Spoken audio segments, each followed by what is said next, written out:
সন্তানকে ভুলেও তিনটি কথা বলবেন না, বললে ওই সন্তানের মহাবিপদ আসবেই, এটা পরীক্ষিত। এক নম্বর কথা, সন্তানকে ভুলেও লানত দিবেন না। হয়তো রাগ করে বা সে কোনো বেয়াদবি কি করে ফেলেছে, অথবা আপনার সামনে মিসবিহেভ করে ফেলেছে, তারপরে যদি আপনি তাকে বলেন এই পোলাডারে জন্ম দিয়াই ভুল করছি, আছে না নাই, সমাজে আছে না এই কথা বলে, আহারে এই পোলাটা কেন যে হইলো, আমার কপাল পোড়া, এত মানুষ মরে এই পোলা কি মরে না কেন? একটা কথা বলে ফেলেছেন, আল্লাহ পর্যন্ত কিন্তু পৌঁছে যাবে, সারা জীবন কান্না করবেন, কাজ হবে না।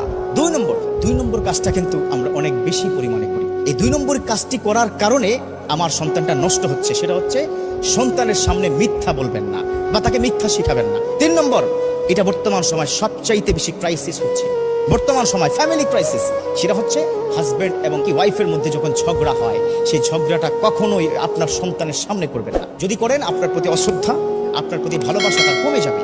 আল্লাহ আমাদের প্রত্যেককে বুঝার এবং মানার তৌফিক দান করুন, আমিন।